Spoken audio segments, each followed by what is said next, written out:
Vamos lá. É uma pessoa que tinha feito duas perguntas num comentário só, o Fernando Borges. A primeira pergunta eu vou ler, só para, se o Flávio quiser complementar com alguma coisa, mas acredito que ele já respondeu essa pergunta, que é: a pandemia pode ser considerada um momento onde o desequilíbrio e a vulnerabilidade ficam mais evidenciados? O Sim, Flávio tocou Fernando. bastante, mas se quiser complementar. Não, sim, e não só a pandemia, né? Todos os desastres, eles mostram tudo que estava errado já na sociedade, né? Então, o desastre é um momento da gente olhar, né, para o que não estava dando certo na nossa sociedade e é uma oportunidade de reconstruir, né, para que isso nunca mais aconteça, né? Então, reconstruir de uma forma diferente, de uma forma melhor, né? E essa reconstrução, que nem eu disse, às vezes a gente pensa que ela é meio imediata, mas ela não é, né? Ela é gradual, mas a gente já tem que começar a reconstruir, fazer um planejamento de como a gente vai sair dessa, pensando como a gente vai fazer para que isso nunca mais aconteça também, né? A segunda pergunta que ele fez no mesmo comentário, ela puxa por um pouco para um outro lado a conversa, mas um lado que a gente acha importante trazer para a reflexão também. Os governos estão aproveitando o momento para atacar os direitos dos trabalhadores públicos ou do setor privado? Olha, Fernando, acho que essa é uma pergunta muito importante, né? E a gente consegue ver, né, também quais são as fragilidades e quais são as intenções, né, dos governos, né, nos momentos de desastre. Então, o que eles acreditam, né?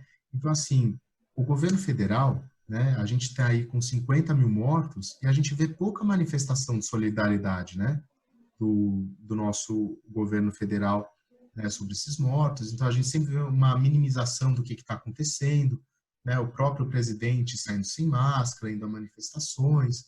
E isso são exemplos para as pessoas, né?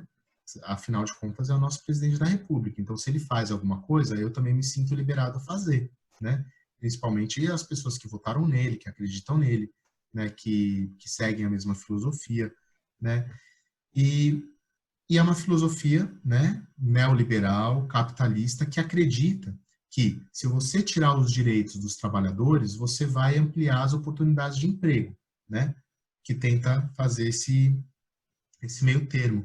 Mas o que a gente tem visto é que, no momento, a gente estaria precisando muito mais que o governo pudesse prover para as pessoas, né, uma tranquilidade econômica, né, para elas poderem ficar em casa nesse momento, né?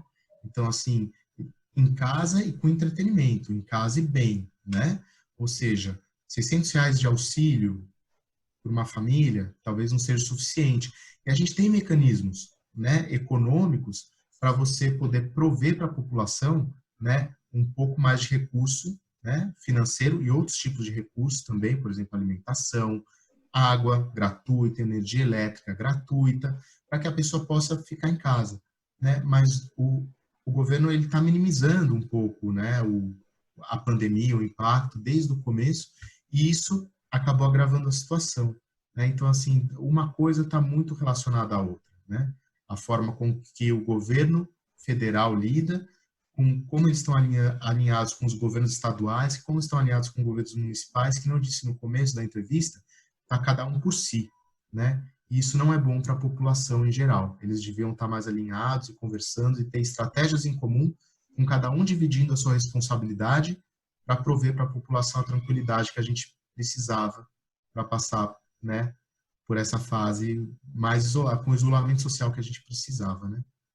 Exato. Bom que calhou com a pergunta que eu ia fazer agora, tem tudo a ver. Agora a gente saindo do individual para o coletivo, vai.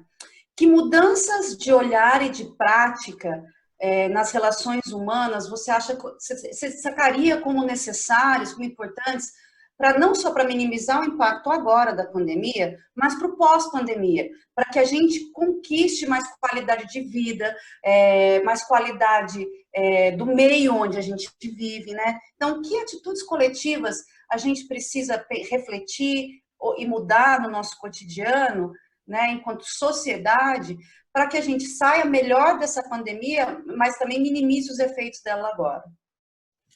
Olha, Flávio, eu vou te falar aqui, mas eu não tenho a menor, assim, pretensão de dar uma resposta final, né? Ou achar que isso vai acontecer, mas eu acredito que a gente precisa de uma mudança de percepção, né?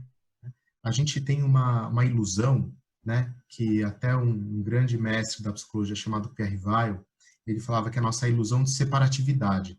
A gente acha que a nossa vida é muito separada da vida dos outros, que é muito separada da natureza, que a gente está deslocado e fora de tudo isso, né? Só que a gente está muito mais ligado do que a gente imagina, né? Então, assim, a partir do momento que eu entendo que enquanto o outro não estiver bem, eu também não vou estar bem, né? A partir do momento que eu entendo que se eu destruir a natureza, eu estou me autodestruindo, né? Eu começo a ter uma outra relação com o outro, uma outra relação com a natureza, uma outra relação comigo mesmo, né? Então, assim, eu falei da respiração também, né? Então, só se a gente imaginar, por exemplo, eu estou aqui com a minha família, poxa, o ar que entrou, né, no meu filho, na minha esposa, está circulando, entra dentro de mim, sai de dentro de mim, entra numa árvore, sai da árvore, vai para o passarinho, né? Ou seja, a comida que eu como, né, ela tá cheia, né, de natureza do solo, né, que às vezes a gente até contamina e acha que tudo bem, ela tá cheia da energia do sol que ela precisa, ela tá cheia da água que caiu agora no solo, mas que depois evapora e vai para outro lugar do mundo, ou seja, a gente está muito conectado. Só que a gente não percebe isso, a gente tem essa ilusão de que o outro é o outro, eu sou eu, né? Enquanto a gente manter essa ilusão, né, a gente não vai conseguir superar as nossas dificuldades sociais, econômicas e ambientais, né? Então, acredito que a gente precisa de uma nova percepção, né, Exato. mais integrada. Não, e é muito, aquela velha, aquela história básica, assim, né? É jogar fora o lixo. Não existe fora, né? Não existe fora, a gente está no mesmo planeta. Não Exato. existe fora. Então, cuide do seu lixo, né? São eu estou dizendo assim, das pequenas ações cotidianas que vão transformando a vida em sociedade, a relação com o meio, a relação com as pessoas. A gente tem que entender que nada novo acontece se a gente não faz algo novo, né? É aquela coisa, não adianta plantar cravo e querer colher rosa, você colhe aquilo que planta. Então, o que nós estamos plantando neste lugar onde a gente vive e entre as pessoas que a gente convive, né? Que quando a gente vai perceber que tudo é energia e tudo está conectado, e que o impacto que tem em mim vai ter também no outro, vai ter na natureza, o que eu mais tenho falado, Flavinho, as pessoas acham que a gente vai destruir a natureza. A natureza, ela se regenera. Ela pode demorar milhares de anos, mas ela se regenera. A gente acabou. A partir do momento que aconteceu alguma coisa, acabou. A gente não se regenera. Então, assim, ou a gente muda essa percepção, ou realmente, assim, os biólogos estudam que o ser humano, pelas ações e práticas, ele é mais uma espécie caracterizada pelo seu potencial de autoextinção, justamente por não refletir sobre, né, essa conexão entre as pessoas e das pessoas com a natureza, né? E interessante esse exemplo que você deu de jogar o lixo fora, né? E não tem fora. Então, até trago um dado sobre isso, porque existem muitos desastres que estão ocorrendo em paralelo à pandemia, né? Um desses desastres é o plástico e o microplástico, né? Então, a gente joga o plástico fora, né? A gente não tem a capacidade de reciclar toda essa quantidade de plástico, essa quantidade de plástico vai para os oceanos, e na China eles fizeram um estudo, né? Coletando sangue para ver quanto de microplástico estava no sangue de umas pessoas que viviam na costa da China e chegaram à conclusão que um chinês come, em média, 10 cartões de crédito por ano de plástico, né? Então, assim, você joga esse plástico, você acha que está fora, você jogou, está fora de você. Não, ele volta, né, para você, porque não existe esse fora. Como eu falei, a gente está conectado. O microplástico, ele se dissolve, o peixe, aí ele se gruda na comida do peixe, o peixe come essa comida, fica dentro do peixe, a gente vai, pesca o peixe, a gente come e ele volta para dentro da gente, né? Então, Exato. né, É tem... basicamente esse o nível de conexão, né? Você joga aqui e ele volta para você. É completo. É verdade. A Lari agora tem mais uma perguntinha. Tenho, não é do público, na verdade, é uma pergunta minha e da minha irmã. Um pouquinho antes de começar a entrevista, nós estávamos partilhando da nossa preocupação e dos questionamentos, das hipóteses que a gente tentava fazer para tentar alcançar a compreensão de algumas questões. Por exemplo, uma delas é a questão do uso de máscaras durante a pandemia, né? A gente, por exemplo, em Taubaté, não vou nem falar no restante, mas em Taubaté, que estamos numa situação extremamente privilegiada, perto da realidade do país, e diariamente o número de óbitos aumenta diariamente. Todo dia agora, o novo boletim mostra que mais gente se foi pela pandemia. Só que isso não é o suficiente para mudar a forma com que as pessoas acreditam ou entendem que elas precisam ou não usar máscara. E aí, quando você traz que precisa haver uma mudança de percepção, eu retomei essa conversa que eu tive com a minha irmã antes de começar a entrevista. Essa mudança de percepção, por que via você acredita que ela possa se dar? Pela educação? Como é que a gente vai começar? Como é que a gente pode começar a contribuir para essa mudança de percepção? Olha, Larissa, assim, também eu tô longe de ser o dono da verdade e responder uma pergunta tão complexa quanto essa, né? Porque realmente, se a gente tivesse a resposta para isso, né, eu acho que já ficaria mais fácil. Mas eu acho que tem várias respostas. Eu acho que então tem vários níveis. Eu acho que o primeiro é a educação mesmo. A gente teria que começar a aprender na escola, na família, né, a entender e a enxergar o mundo, né, muito mais conectado, enxergar que o que eu faço para o outro vai se refletir em mim, de uma forma ou de outra, na sociedade. Não adianta, por exemplo, eu querer ter um acúmulo de bens materiais, né, e a pessoa tá ali, não tem nada, e eu não querer dividir, e aí eu faço um muro entre eu e ela, e aí eu tenho que comprar um carro blindado, e aí eu tenho que me proteger do sequestro, e aí eu tenho que viver com medo, ou seja, né? Então, que bem-estar é esse que me traz esse acúmulo material? Então, a gente tem que entender muito bem as relações. Em relação ao uso ou não de máscara, né? Também tem um problema da negação, né? Eu vejo muita gente que não usa máscara porque estão em negação, né? Então, às vezes, esse desastre, isso tudo que está acontecendo é tão forte que a pessoa entra num mecanismo de negação, tipo, não está acontecendo, não vai acontecer comigo. E se acontecer comigo é uma gripezinha, né?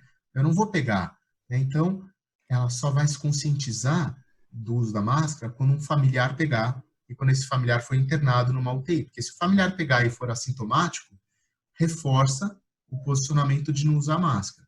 Se o familiar pegar e for para a UTI e estiver entubado, você vira essa cena da pessoa entubada, quase de ponta cabeça, né? Que é uma cena muito forte, aí você, opa, que vacilo, tinha que ter usado máscara, né?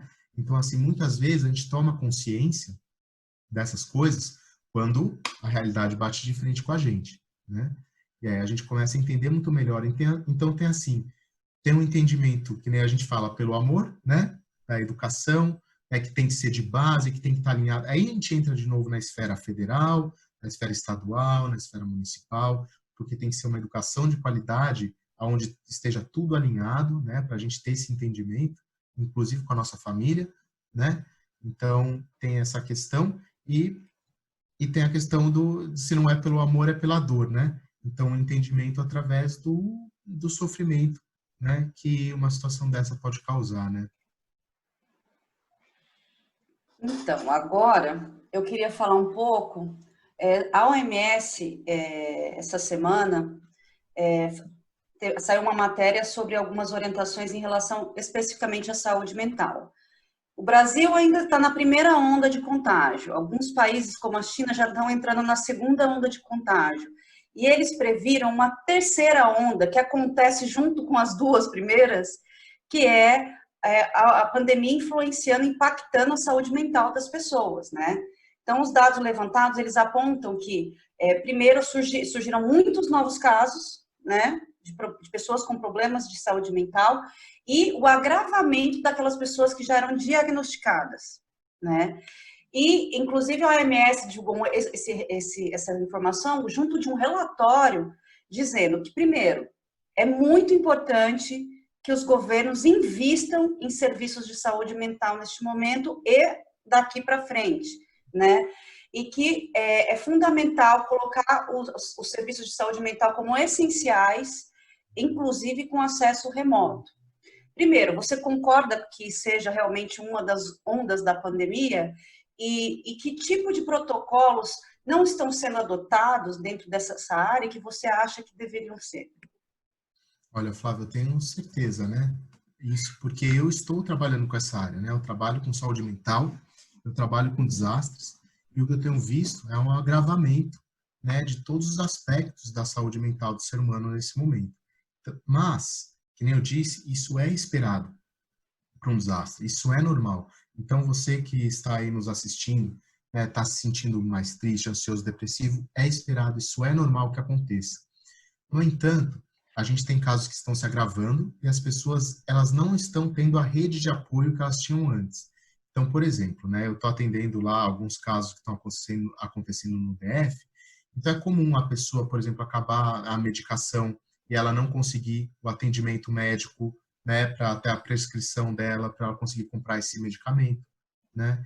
Então, ou pessoas, né, que têm, por exemplo, uma esquizofrenia, ou se tem uma outro tipo de patologia, ou algum outro tipo de transtorno mental, né, e não estão conseguindo ir na psicoterapia, não estão conseguindo ir no atendimento porque agora é online, tem pessoas que não sabem, não lidam bem com isso, não têm acesso à internet, né?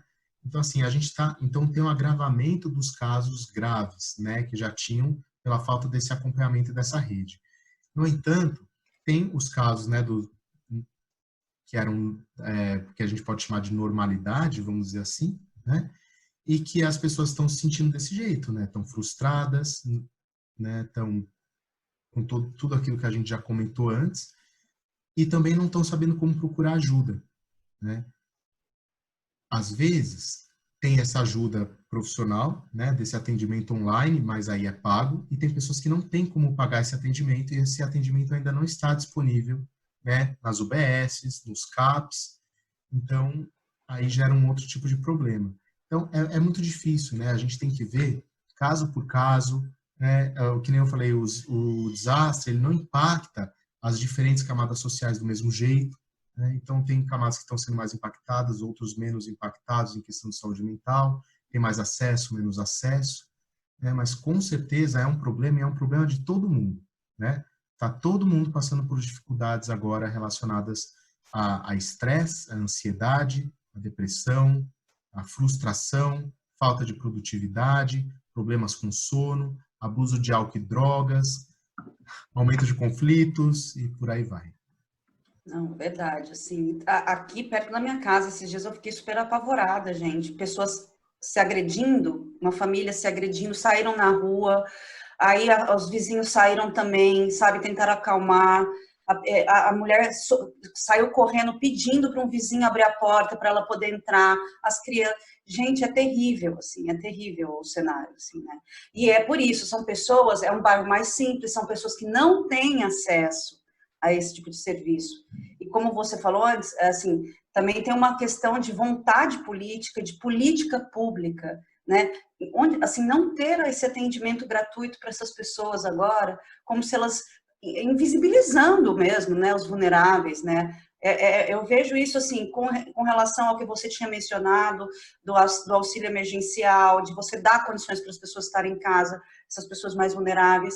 E não é só isso, não é só o dinheiro, né? As pessoas também, é o que você falou, tem como fazer política pública para alimentar essas pessoas, você criar uma rede justamente entre agricultor familiar e as pessoas da cidade que estão precisando, né? Como MST tem feito maravilhosamente nesses tempos, né? Essas doações de toneladas de comida em todo o país, né? Então, assim, eu acho também que é uma questão de vontade política e de para quem essas pessoas governam, né?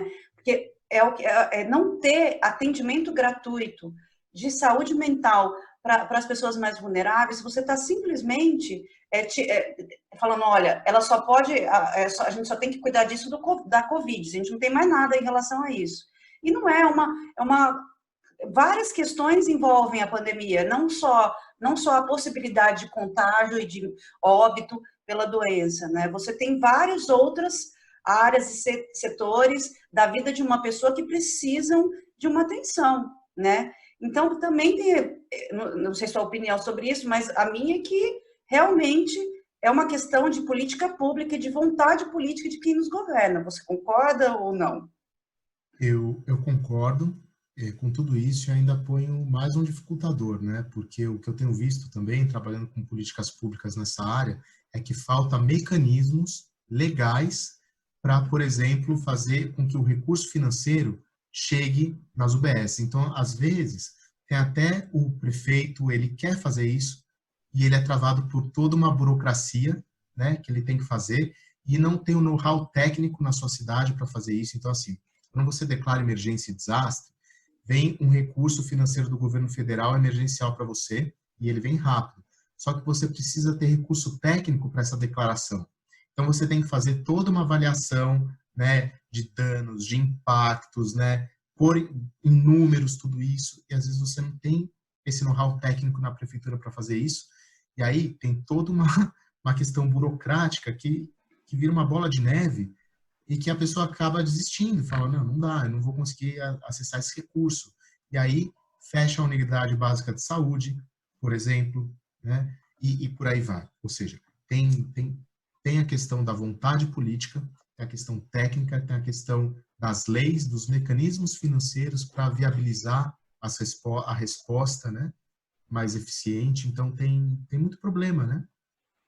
Tem, foi bem lembrado. Essa parte técnica também é realmente. Eu soube, por exemplo, teve uma gestão aqui em Taubaté que vem sempre um recurso, por exemplo, federal, para projetos de educação no município. E Taubaté devolveu mais da metade desse recurso porque não apareceu nenhum projeto. Quando não é usado, tem que devolver o recurso, ou seja, é um problema já não é de recurso, é de vontade política do governo federal, mas de capacidade técnica, né? Realmente. Agora nós temos mais perguntas do público. Duas perguntas. A primeira pergunta é em relação quando você diz, né, quando há um desastre e a pandemia entra aí, faz parte desse cenário, desse quadro, a gente se sentir ansioso, a gente se sentir depressivo e uma série de coisas é esperado. E as pessoas estão perguntando, ok, mas como é que eu faço para saber quando eu devo procurar ajuda profissional? E quem não tem condição, se você indica algum caminho, claro que não existe uma garantia e que muda de cidade para cidade, etc. Mas se existe algum caminho possível e primeiro para que as pessoas comecem a procurar ajuda. Então, quando e como no público, né? Tá. A primeira pergunta era se tudo isso é esperado mesmo e quando que eu posso procurar ajuda, né? Quando procurar ajuda? Como que a pessoa sabe que ela deve procurar ajuda profissional? Olha, a pessoa sabe, né? Assim, quando a pessoa não está bem, ela sabe que ela não está bem, né? E aí, a ajuda profissional, nesse sentido, se não é nada físico, então tem a ver com comportamento, procure ajuda profissional de um psicólogo. Por exemplo, alguns sinais, né? Você acorda de manhã e está muito mais desanimado para levantar da cama, né? Faz um esforço muito maior para levantar da cama. Já é um sinal de que você precisa procurar um profissional. E assim, às vezes às vezes é rápido, né? Que nem eu falei, a gente tem um atendimento por telefone e só um profissional dar essa escuta, a pessoa já se estabiliza emocionalmente, ela já fica bem, às vezes para a semana, né? E aí chega o fim de semana, às vezes ela liga de novo para poder desabafar e ela toma um fôlego, é que nem a gente sair, dá um respiro, vou lá para a semana, né? Por exemplo, a agressividade, né? Então, se você está muito mais agressivo, você não está conseguindo controlar essa agressividade, né? É um sinal, agressividade às vezes é um sinal de depressão. É incrível isso, as pessoas pensam que depressão, a pessoa só fica triste, chorando. Não, às vezes a pessoa fica mais agressiva, né? Qualquer coisa ela dá uma patada. E ela não consegue controlar isso, chega no final do dia, ela fala, o que eu fiz? Se arrepende, se sente culpada. É um sinal de que você já pode procurar uma ajuda, né? Tristeza, né? Choro, sem saber o porquê que você está chorando, ou se não, a gente fala um transtorno de ansiedade, né? Dá um taquicardia, né? Dá aquela palpitação, começa a suar as mãos, dificuldade de respirar, sensação de que você está sufocado, que vai morrer, né? Isso é um transtorno de ansiedade que pode vir a ficar mais grave ao longo do tempo se não for tratado, né? Então procure um profissional, né? Veja o que está acontecendo, maiores conflitos, né? Dentro da sua família, brigas que você briga e você vê que não é por nada, você não sabe direito o que está acontecendo naquela briga e está incontrolável, está gerando, né, um mal-estar, é a hora de procurar uma ajuda, né? E talvez uma ajuda de um profissional. Se você não tem dinheiro para procurar esse tipo de ajuda, geralmente a gente encaminha para a unidade básica de saúde da sua região ou para o CAPS, né? Que é um serviço de atendimento psicológico social também que tem, né? Um centro de apoio, né, psicológico e social que tem em quase todas as regiões, eles estão preparados para esse tipo de atendimento. Eles fazem atendimento individual e atendimento em grupo, né, e eles estão se adaptando, cada um aí também, né, de acordo com o seu município, se adaptando às condições e o que eles podem fazer nessa época de Covid, mas não deixe de procurar esse tipo de ajuda especializada e de profissionais. Essa é a minha dica. A última pergunta do público, porque senão também a gente estoura no tempo. Aí a gente sabe que precisava de mais tempo e a gente vai querer ter outros momentos com o Flávio. Com certeza. A gente tem aqui no Elabora, a gente tem uma rede de amigos e colegas e pessoas que circulam no Elabora que são psicólogos. Então, essa pergunta é muito pertinente nesse sentido. Qual a sua maior recomendação aos colegas psicólogos atuantes nos hospitais e nos centros de apoio nesse momento? A primeira dica é se proteja, né? Cumpra todos os protocolos de proteção, porque isso é fundamental.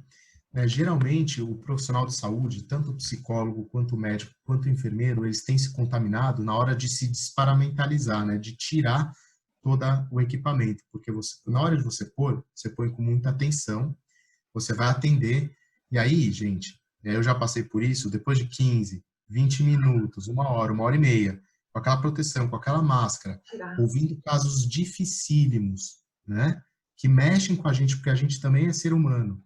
Na hora que você vai tirar o seu equipamento, você está com a cabeça tão cheia, e você já quer tirar tudo aquilo numa ansiedade, que é aí que você se contamina. Então, acontece muito isso. A pessoa vai lá, né? Tira a máscara, dá aquela coceirinha, tira o óculos, dá aquela coceirinha no olho, põe a mão no olho, sem perceber que ela está pensando no caso, ela está estressada, pronto. Aí que você se contamina, né? Põe a mão na boca, ou passa de uma maneira errada, né, o equipamento. Então, assim, muita atenção, né? Primeiro, use todos os equipamentos. Segundo, muita atenção na hora de tirar todos esses equipamentos, né? Antes de entrar no hospital, para o serviço, para o atendimento, eu falei, dá uma respirada, né? Se centra, né? Lembra que ninguém está no seu normal, né? Aumente a sua tolerância em relação ao estresse do outro.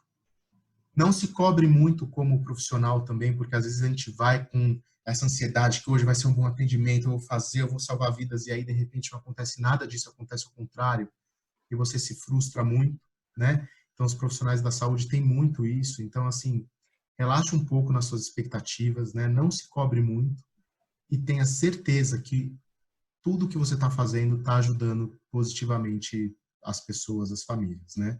Então, no final do dia, né, às vezes a gente olha, por causa da nossa cobrança gigante, né? Profissionais da saúde têm muito essa característica, se cobram muito, a gente às vezes não reconhece tudo que a gente fez de bom. Os 99% que a gente fez de bom, a gente não reconhece, a gente olha para aquele 1% que faltou, né? Esquece esse 1%, né? Olha para tudo que você tem feito, faça o seu melhor e reconheça isso, né? No seu dia a dia. Não só os profissionais da saúde, como eu acho que todos os profissionais, né? No momento, pais também com seus filhos, né? Verdade. Cobre muito nesse momento. Agora, Flavinho, já encaminhando para a última pergunta nossa, se você pudesse dar uma orientação geral para as pessoas de cuidado com a saúde mental nessa conjuntura que a gente está vivendo, qual seria? Olha, Flávia, é uma pergunta, né, muito até difícil de responder, porque, que nem eu disse, cada caso é um caso, né? Cada pessoa tem os seus problemas, né? E são muito variados. Seus Então, é gatilhos, isso. né? É, então, assim, eu diria isso. Primeiro, não se cobre muito nessa época, né? Dá uma relaxada, relaxa, flexibiliza um pouco dentro de casa, as regras, com os filhos, com o marido, releva um pouco, né, com a esposa ali, né, às vezes alguma coisa que não deu certo, que deu errado, né, eu acho que não está no momento da gente se cobrar muito e cobrar muitos outros, né, acho que está no momento da gente relaxar um pouco, flexibilizar, né, aproveitar a vida, celebrar a vida também, porque às vezes a gente fica tão envolvido com o estresse, com as questões das mortes, né, que estão acontecendo, a gente acaba não olhando para o presente que é a vida, né? E a vida é muito boa, e se a gente está vivo, né, eu acho que a gente tem que celebrar, a gente tem que curtir também os momentos que a gente pode, né, para tentar balancear esse momento difícil que a gente está passando, né? Que é um momento muito difícil, tá todo mundo se sentindo mal, estressado, né? Então a gente tem que começar a contrabalancear isso, fazer coisas que a gente se sente bem, que nem eu dei aquela dica na primeira, comecinho da entrevista, né?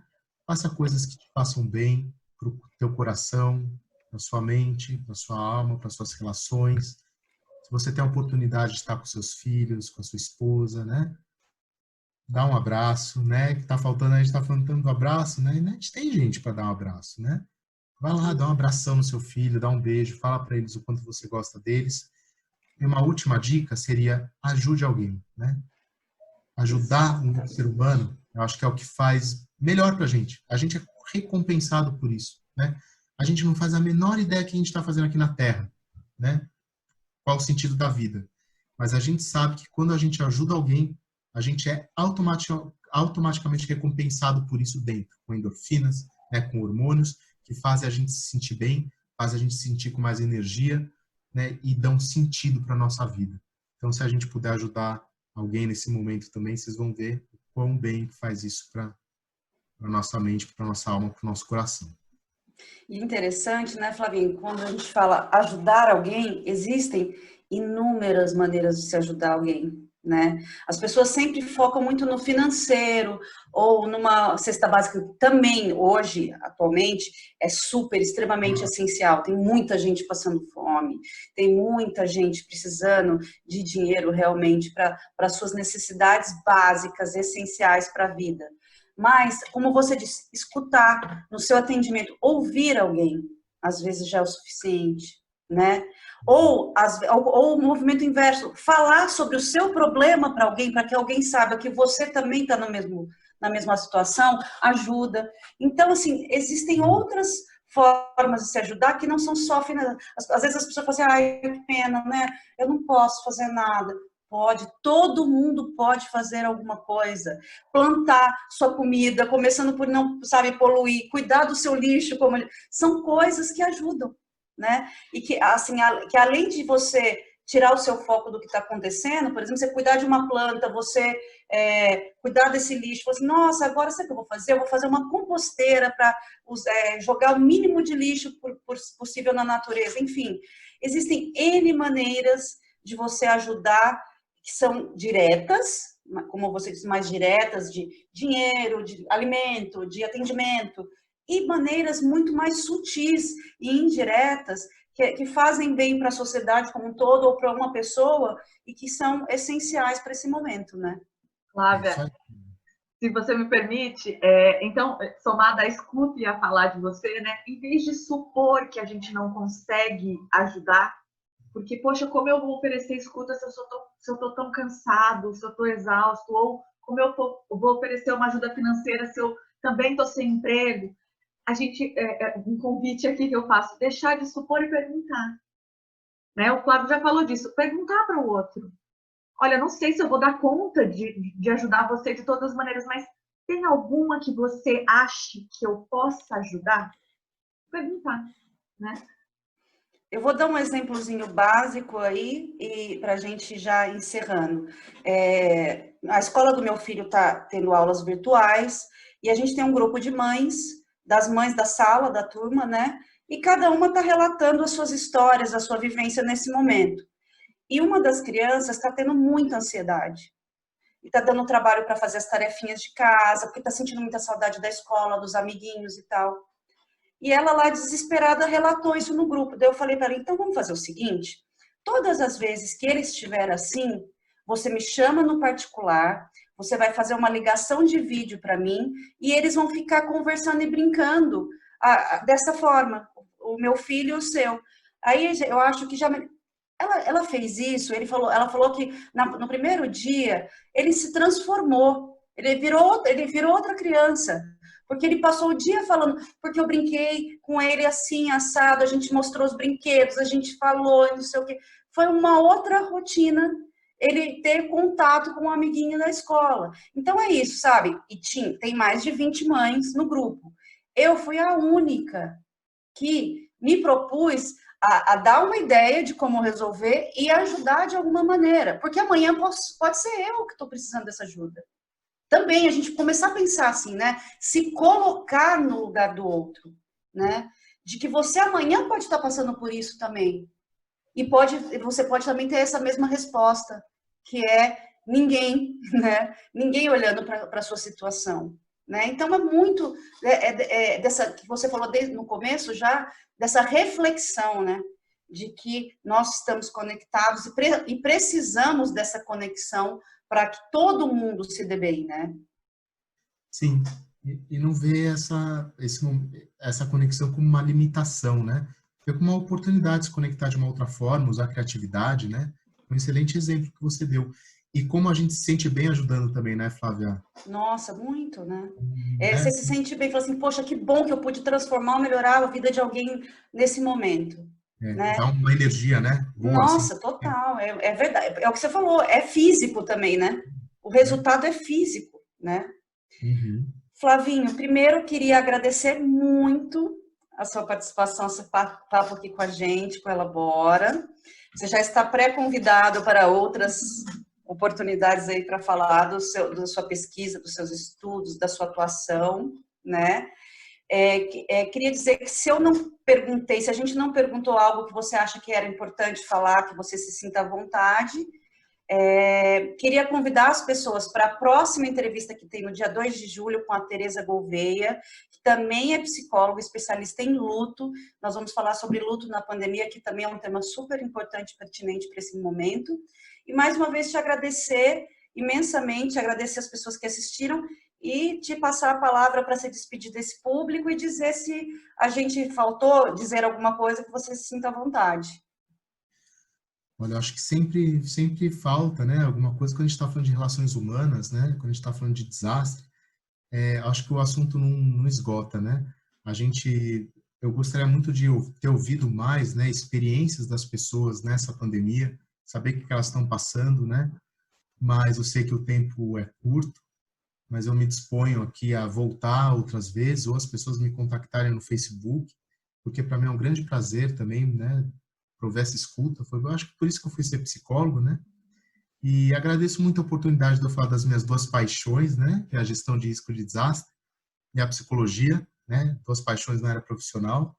Muito obrigado ao Espaço Elabora, muito obrigado, Flávia, pelas perguntas, muito obrigado ao público, né, que assistiu, interagiu, né, enviou perguntas super pertinentes, né, muito inteligentes, que deram pano para a manga aqui, né, da gente falar desde sociedade, indivíduo, natureza, e perceber que a gente está conectado, né, com as pessoas que estão aí, né, no público. Uhum. Isso é muito importante para mim, né? Então, assim, muito obrigado a todos, muito obrigado ao espaço, obrigado, Flávia, estou à disposição.